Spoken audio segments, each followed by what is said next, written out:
Just to give you some background, my name's Quirke and I'm a senior consultant at Kumi, and my background is in risk management within metals and minerals and specifically responsible sourcing, and that is what led me to this conference last year and to Kumi. And also I'll introduce Luke, my colleague, who's also a senior consultant, and he's our fashion sector lead.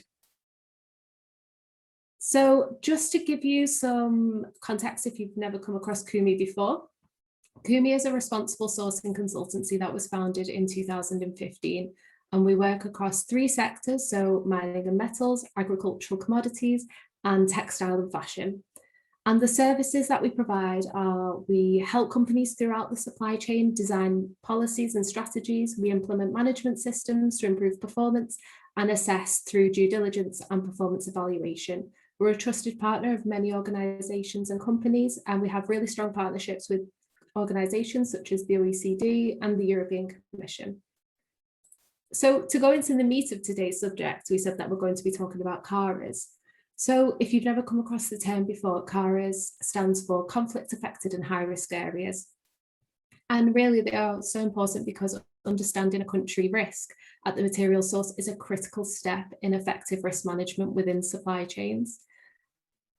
And over the last decade, there have been many different due diligence standards that have evolved, but many of them are underpinned by the OECD due diligence guidance for responsible mineral supply chains, which is the longest title in the world.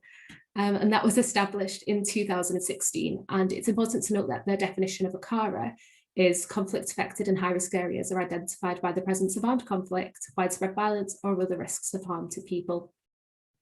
And now, when this came about in 2016, this definition really broadened the scope of what people understood to be the affected areas. And to put that into context, what I want to do is to take you back 6 years prior into 2010. So in 2010, the US government enacted a law called the Dodd-Frank Act. In section 1502, they covered minerals, or specifically conflict minerals. Now, conflict minerals probably need no introduction in this space, but just in case anyone hasn't come across them before, conflict minerals are tin, tantalum, tungsten, gold that derive from the DRC, so the Democratic Republic of the Congo, and the 9 adjoining countries. So you can see this on the map on the right. So this led to the belief that minerals associated with human rights abuses and conflict only related to Central Africa. So in 2016, with the broader definition brought upon by the OECD guidance, this brought some headaches to those seeking responsible supply chains, because once you open up the world, you can see that risks exist everywhere. And similarly to Dodd-Frank in 2021, when the EU conflict minerals law was put in place, they established a list and published a list. However, this list of countries caveats itself to be non-exhausted and indicative. So that brings problems, and there are some questionable missions such as Syria, where, okay, people may not be sourcing from Syria, but we know that there are definite risks that exist there. And another one is Bolivia. So in Bolivia, that isn't listed on the EU list, but we know that there are human rights concerns, especially when it comes to labour. So this can sometimes cause companies to land themselves back at square one in terms of CAHRA identification, and it can cause companies to miss out on the red flags that exist at the start of their supply chains.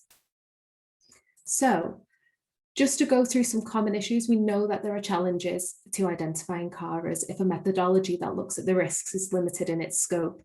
And the common issues that we normally see include the referencing of non-exhaustive lists or not using all relevant data sources, the narrow focus on Central Africa only, and that's the hangover from the Dodd-Frank Act, which was great in setting out an agenda. But I think as the world has moved on, when we start to look at risks on a global scale, we can definitely see that then we need to move on from that specific geographical area.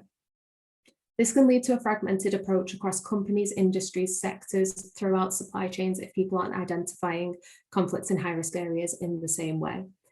And similarly to the focus on Central Africa, we know that there's a focus on conflicts only, and there's been a big focus on conflict-affected areas only. And enhanced due diligence, which is required by certain standards, may not be undertaken because the red flags haven't been identified.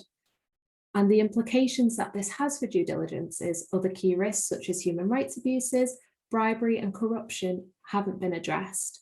There's a failure to identify all relevant risks and conduct the enhanced due diligence as necessary. We know there are risks in other geographical areas and they aren't adequately identified. And essentially a lack of information can lead to ineffective due diligence and down the line, increased reputational risk, which is something we all want to avoid. So it's for these reasons that Kumi has created the CAHRA Map. So just to give you a quick overview before we go into the methodology, Kumi invented a interactive web-based software called CAHRA Map. And what this does, it assigns a risk level to a country based on 4 criteria. You can see the categories on the left-hand side, and essentially it puts it in a really easy to view way. So if 4 risk categories are triggered, so human rights, conflict, governance, and mineral flows, it will appear a dark red. And if 3 categories have been highlighted, it's a red, 2 risk categories an orange, 1 risk category a yellow. So you can see which risk categories have been triggered as well. So it gives you that picture of the risks that exist at the material source. So just to give you some background into the methodology and what we've done, the starting point for developing the CAHRA Map is the OECD's definition of a CAHRA that we went through. And to implement this definition within an objective analysis framework, we utilise the 4 key CAHRA risk pillars that are set out in the European Commission's guidelines that accompany the EU Conflicts Minerals Regulation. So these are human rights, governance, conflict and mineral flows. And also using these with Kumi's in-house knowledge and practical experience of supply chain due diligence, we've developed a methodology that converts multiple data sources into user-friendly due diligence insights for companies. So you can see you've got the world map and you can have a list of countries as well. And an important thing to remember, no official list of CAHRAs exist. Kumi used data from a series of globally recognised sources to come to our CAHRA determination. Furthermore, we use a binary yes or no trigger system to identify whether a country is a CAHRA or not. And what we've also done, we've also purposefully avoided introducing a weighting system when using these indices. This is just to avoid undermining any data which is pertinent to the due diligence system that you're putting in place, and to avoid hiding any information. And sometimes that can occur with weighting systems. So as you can see, the table on the left provides an overview of some of the data sources that we use per risk category. And we go through these, we update the CAHRA Map every single month with the data, but obviously it's dependent on how often the reports are updated. Some are monthly, some are quarterly, some are annually. And in terms of deliverables and in terms of looking at the system, as I've mentioned, we have, if you can see on the right, we've got the list of countries and it has the key where you can see what risks are there and what are the triggers for that risk status. And what you can also do as well is you can use the information that you've gathered and you can convert it into a report, into a timestamp PDF report. And that just makes it easy to report to the board or whoever, to your responsible sourcing team. And also what can happen as well, whatever report you can create, it also creates a list of those so you can access it anytime you want. You don't have to go and click, I don't know, 50, 60 countries at a time. You can just, it'll save it for you. So I know this is just a really quick whistle-stop tour of a really, really interesting tool that we've designed. But essentially the message is that we know that there are and there have been significant issues in trying to identify CAHRAs, especially when you're implementing due diligence systems. And essentially CAHRA Map does the hard work for you. So we've come up with a really user-friendly way to do this. So just some key points to take away from today. No official list of CAHRAs exists. No matter what anyone says, we know that risks exist everywhere and they have to be treated in that way. CAHRAs exist outside of Central Africa and they exist all over the world, and that is really important to note. And we need to break away from that original definition that existed. And essentially CAHRA Map is a simple solution to a complex problem. We know many companies have struggled with this before, so it gives you that easy way of identifying the issues. And CAHRA Map also enables you to assess whether enhanced due diligence needs to take place and making sure that the due diligence systems that you're implementing are suited to the company. and it's suited to your supply chains. So if you want any more information, please contact either myself or my colleague Luke, or alternatively, you can go on www.CAHRAmap.com and you can find there are FAQs on there. There's a form in order to contact us. So yeah, if anyone's got any questions, myself and Luke are on hand to answer. But thank you very much. Brilliant. That was absolutely fantastic, Caroline. I really think that geographical tool effectively that you've put together in terms of displaying all of those country risks, etc., is absolutely fantastic. So ladies and gents, please put your hands together for Caroline. And I have a nasty feeling that my video has gone funny again. So Rose, I'll let you lead things. Okay, thank you. Sorry, I'm not prepared for this at all. So let me just check the Q&A. Okay, so we've got a question from John Clark. So how do you apply the CAHRAs to regimes like China, who can hide serious issues using prisoners, to make Christmas lights? I think with that question, I'm going to pass that over to Luke because I know he has quite a lot of experience with this. Thank you. I think generally, so when it comes to CAHRA identification, the aim is to get an initial view about what might be happening in the country, and then a company is supposed to do enhanced due diligence, so go to the assessment, go to the site, and assure themselves that the risk is either managed, mitigated, eliminated, or is not there at all, depending on the severity and likelihood of the risk occurring. So on the map that Caroline showed, China was on there. We know there are human rights risks in China. The intent of CAHRA Map is to make it known to companies. So I've been working with companies for a long time, some very good, and some that have blatantly told me on calls, can we have a map with fewer red countries, please? The aim is to allow companies to make the right decisions, and then it's up to them to do the next steps.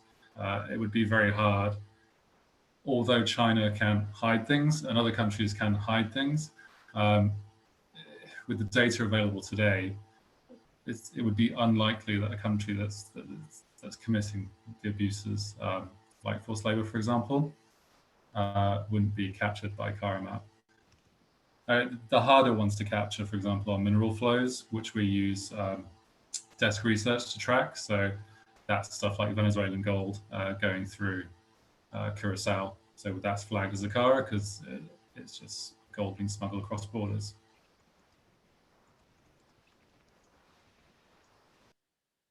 Great, sorry. Sarah, am I coming back to you now? Or... Yes, no, apologies for that. So yes, the solar panels up here in the northeast of Scotland are not working this second. So I think we are doomed in terms of a zero carbon economy because it is very difficult to make this work. No, I'm of course being very facetious with regards to that. Luke and Caroline, apologies if you've already told us. Is the CAHRA Map, is that something that's free to access or is it a paid for resource? So it is a paid for resource. It's subscription based. So companies, it depends on how many users you want to access it. We've got a standard price point, but then with more users, we'll come to an agreement on that. And is it very good value compared to some of the more well-known rivals? Okay. Of course it is, ladies and gentlemen, of course it is. Is it something that, you know, if you get the kind of the base map, as it were, can you then superimpose additional data sets that you might have access to? Because I suspect that some people might want to use it as a base map and then layer on their own ideas of risk. Yes, so with our technology partner GroupTree, essentially you can do anything with it. So we've been talking with quite a large company about adding other raw materials on top of it. So what are the risks in leather, or adding environmental risk metrics. So it acts as a very simple base to just plug in whatever you want. You could even have one where you have all of your facilities on it on a country by country basis.